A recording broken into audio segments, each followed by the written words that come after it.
Operation सिंदूर के बाद पाकिस्तान पर सबकी नजरें गड़ी हुई है। उधर बांग्लादेश में एक से बढ़कर एक बम फूट रहे हैं। एक बहुत मशहूर फिल्मी डायलॉग है, जिसके घर शीशे के होते हैं वो दूसरों के घर पे पत्थर नहीं फेंका करते। और बांग्लादेश की अंतरिम सरकार के मुखिया मोहम्मद यूनुस जब से कुर्सी संभाले हैं यही काम कर रहे हैं। लेकिन अब मोहम्मद यूनुस की बांग्लादेश के आर्मी चीफ से ठन गई और बांग्लादेश के आर्मी चीफ ने वार्निंग दे दिया है कि दिसंबर से पहले हर हाल में चुनाव करवाओ। और मोहम्मद यूनुस के हाथों में जब से बांग्लादेश की सत्ता आई है, बांग्लादेश और भारत के बीच रिश्ते लगातार खराब होते जा रहे हैं। शेख हसीना के हटने के बाद मोहम्मद यूनुस लगातार चीन और पाकिस्तान के साथ पींगे बढ़ाने में लगे हुए और बांग्लादेश कट्टरपंथियों के हाथों में खिसकता हुआ दिख रहा है।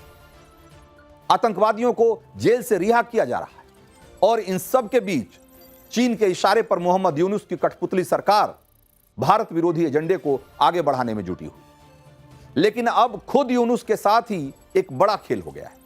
बांग्लादेश फिर से तख्ता पलट की तरफ आगे बढ़ रहा है और खबर है कि अंतरिम सरकार के मुखिया मोहम्मद यूनुस को एक तरीके से इस्तीफा देने के लिए मजबूर कर दिया गया है और अब वो इस्तीफा देने की तैयारी कर रहे हैं।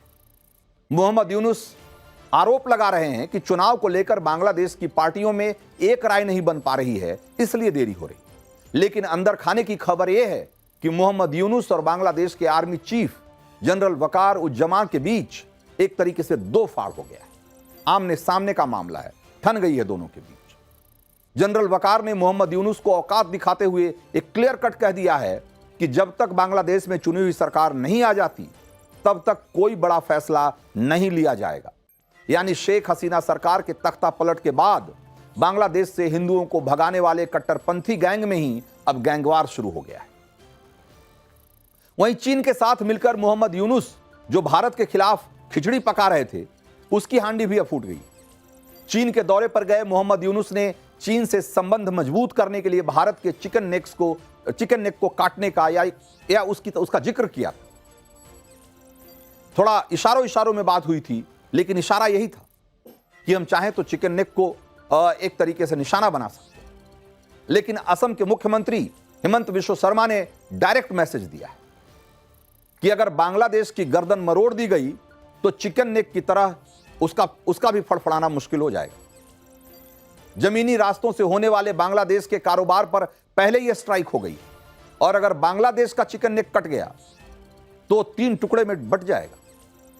हिमंत बिश्व शर्मा ने मोहम्मद यूनुस के नाम कितना कड़ा पैगाम दिया है, पहले इसे सुनिए और फिर मैं आपको बताऊंगा कि ऑपरेशन सिंदूर के बाद क्यों मोहम्मद यूनुस को अपनी कुर्सी डगमगाती दिखाई दे रही।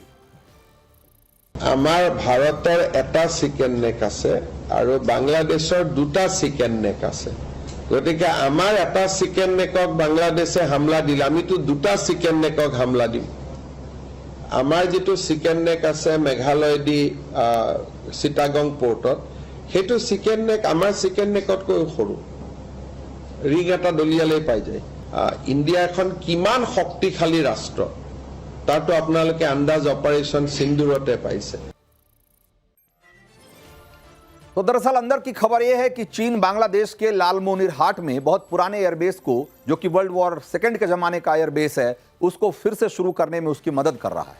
और लालमोनिरहाट एयरबेस ब्रिटिश काल का है और भारत के लिए इसकी लोकेशन बहुत बहुत महत्वपूर्ण मानी जाती है, क्योंकि ये एयरबेस भारत की सीमा से मात्र 12 से 15 किलोमीटर की दूरी पर है।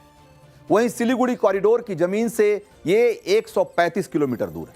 सिलीगुड़ी कॉरिडोर को भारत का चिकन नेक कहा जाता है और चिकन नेक यानी कि एक बहुत सकरा जमीनी रास्ता जो कि मुर्गे की गर्दन जैसा दिखता है या उसी की तरफ पतला होता है। और भारत का एक चिकन नेक सिर्फ 22 किलोमीटर चौड़ी एक चौड़ा एक गलियारा है, जिसको सिलीगुड़ी कॉरिडोर भी कहते हैं। और यही कॉरिडोर सिविलियन और सेना दोनों को एक तरीके से आने जाने का रास्ता इसी से होकर गुजरता है और बाकी का जो पूर्वोत्तर भारत है वो इसी के जरिए शेष भारत से कनेक्टेड है। कहा जाता है कि अगर सिलीगुड़ी कॉरिडोर पर खतरा आ जाए तो भारत के पूर्वोत्तर राज्यों को दुश्मन एक तरीके से काट सकता है। और चीन, जब मोहम्मद यूनुस चीन पहुंचे तो उन्होंने एक तरीके से इशारों में इसी की तरफ इशारा किया था और जिक्र किया था। यूनुस का कहना था कि भारत के नॉर्थ ईस्ट स्टेट्स बांग्लादेश की जमीन से घिरा हुआ है और बांग्लादेश के रास्ते ही ये राज्य समंदर से जुड़ सकते हैं। यानी यूनुस इस बात की धमकी दे रहे थे कि अगर सिलीगुड़ी चिकन नेक न रहे तो बांग्लादेश के रास्ते भारत के नॉर्थ यूस्ट में पहुंचा जा सकता है। लेकिन ऑपरेशन सिंदूर के बाद पाकिस्तान और चीन को कैसे मात मिली है, इसका मोहम्मद यूनुस को बाकायदा इसका इल्म हो गया होगा। वहीं बांग्लादेश के आर्मी चीफ को भी यह बात अच्छे से पता है कि भारत का चिकन नेक हमारी कमजोरी नहीं, हमारी बहुत बड़ी ताकत है। और वहां ब्रह्मोस से लेकर S-400 तक की तैनाती है और दुनिया की कोई ताकत चिकन नेक को के पास पहुंच भी नहीं सकती, फटक नहीं सकती। उसके पहले उसको ध्वस्त कर दिया जाएगा, मटिया मेट कर दिया जाएगा। और इतना ही नहीं, 8 और 9 मई हमारी सेना के ने इस चिकन नेक पर जो तीस्ता प्रहार के नाम से युद्धाभ्यास किया, वो एक तरीके से बांग्लादेश और चीन को एक तरीके से चेतावनी थी कि इस तरफ अगर आंख भी उठाकर देखा तो अंजाम बुरा होगा। और रही बात चिकन नेक की, तो बांग्लादेश को इसकी अहमियत बहुत अच्छे से पता है, क्योंकि बांग्लादेश में एक दो नहीं, एक नहीं, ऐसे 2-2 चिकन नेक है बांग्लादेश में, जिसका जिक्र अभी हेमंत बिश्व शर्मा कर रहे थे। और अगर उनके चिकन नेक को काट दिया जाए तो कई टुकड़ों में बढ़ जाएगा। आपको मैप पर जरा दिखाते हैं कि बांग्लादेश के इन दोनों कमजोर गर्दन को अगर मरोड़ दिया जाए तो बांग्लादेश की कैसे जान निकल जाएगी। जरा एक बार देखिए,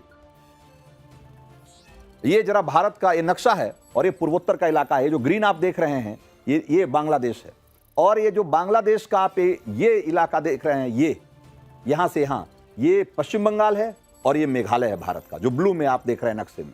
और ये जो बीच का हिस्सा देख रहे हैं ये सिर्फ 75 किलोमीटर है। और ये जरा देखिए इसको, ये रंगपुर डिवीजन कहलाता है। ये जो आप देख रहे हैं पूरा इलाका, ये बांग्लादेश का रंगपुर डिवीजन है, और जो कि यहां नक्शे में हम इस तरीके से दिखा रहे हैं। अगर यहां से भारत की फौज अगर यहां से चले तो 2 से 3 दिन में वो इस पूरे इलाके को, इस इलाके को काट सकती है बांग्लादेश से। और ये पूरा इलाका जो है भारत का चिकन नेक, जिसको ये आप इसको इस रूप में देख रहे हैं यहाँ पे, ये इतने चौड़ी पट्टी में तब्दील हो जाएगा, एक बहुत बहुत महत्वपूर्ण, एक बहुत मजबूत वो बन जाएगा। और दूसरा जो चिकन नेक है उसको देखिए, ये जो चटगांव का इलाका है, ये अगर देखा जाए तो यहां पर ये इस नक्शे में थोड़ा ये छोटा है, लेकिन अगर आप गौर से अगर देखेंगे तो ये जो भारत का त्रिपुरा जो राज्य है, वो त्रिपुरा से ये जो चटगांव का जो के पास का समंदर का इलाका जो है वो सिर्फ 30 किलोमीटर है, सिर्फ 30 किलो, दक्षिण त्रिपुरा से सिर्फ 30 किलोमीटर। और अगर भारत की सेना चाहे तो कुछ घंटे के ऑपरेशन में ये यहां से आसानी से ये जो पूरा इलाका आप देख रहे हैं, ये जो चटगांव CHT जिसको बोलते हैं, चटगांव हिल ट्रैक, ये इसको कुछ घंटे के ऑपरेशन में काट सकती है। और ये जो देखिए ये चटगांव, और आपको पता है कि ये बांग्लादेश का वो इलाका है जहां पर कि आबादी के हिसाब से अगर देखा जाए तो चकमा, राजवंशी, त्रिपुरी और इस तरह के, और बड़ी संख्या में हिंदू, इस तरह के लोग रहते हैं।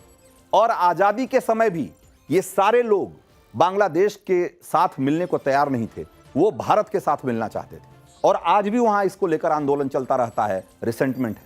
अगर भारत चाहे तो एक झटके में इसको बांग्लादेश से अलग कर सकता है। इसलिए अगर बांग्लादेश की सेना या बांग्लादेश के हुक्मरान ये सोच रहे हैं कि वो भारत के साथ कोई दुस्साहस करेंगे और चिकन नेक की तरफ अगर आंख भी उठाकर देखेंगे तो कुछ घंटे के ऑपरेशन में भारतीय फौज उनका वो हाल कर देगी, उन्होंने कभी सोचा भी नहीं होगा। और एक चिकन नेक तो छोड़िए, उसके दो गर्दनें हैं और दोनों को मेटने में कोई घंटों का भी वक्त नहीं लगेगा।